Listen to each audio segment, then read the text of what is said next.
So in regards to like forensic policies, so you would have seen that, okay, so you're appealing for cases for someone who is wrongfully convicted, but with all the experience you have had or seen in the organization, where do you think is the need for change in the policies that you think is missing, or how is the Innocence Project working towards making that better? There It's a is loaded question. I'm so sorry. there's so much to do. I know, I'm sure.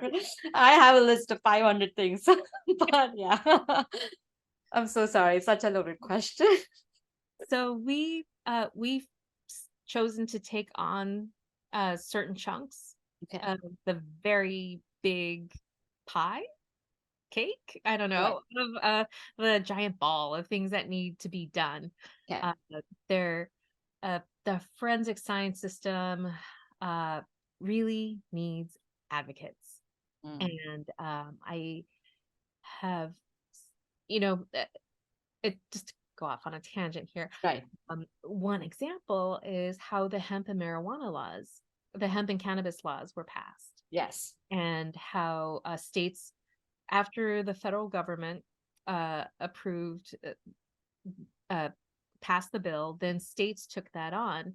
In Texas, there were crime lab directors who testified and said, labs don't have the capacity to do that right now. Right now, we do qualitative identification. This requires quantitative testing, and yet the state passed it anyway. And if and as we know, crime labs are historically uh, underfunded, and Yes. um, and I think that there's so many particular dynamics to how labs work, and our policymakers don't really understand. So earlier this year, North Dakota, um, the crime lab's budget was cut, I think, in 2017 significantly. And so they lost their firearms examiner, their fingerprint examiner, and a few people from their DNA lab. And a bill came up in the state to address the backlog issue. Now, if you cut all these people Who's from going to work? then yes, you're going to have a backlog. And yes, if you need firearms and latent prints done, you're going to have to contract it. It's not the lab's fault. But that's going to And cost you more money. yes. And so the solution was to infuse the lab with money, put them under law enforcement.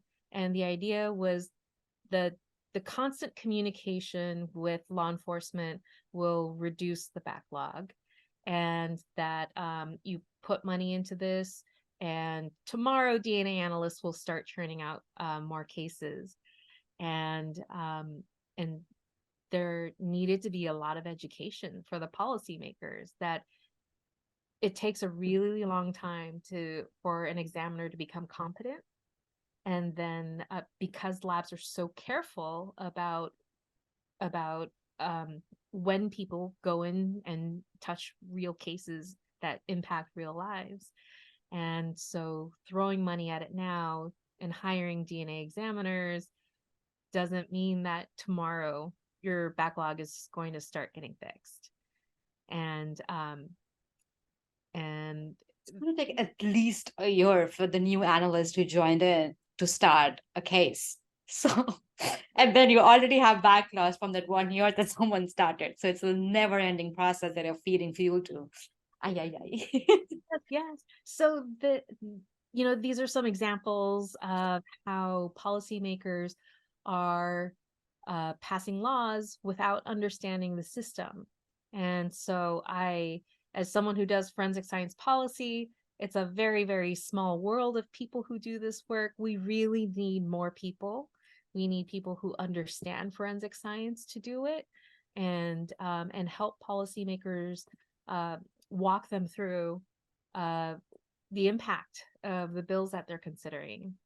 And I would love to work with anyone who is interested in doing that.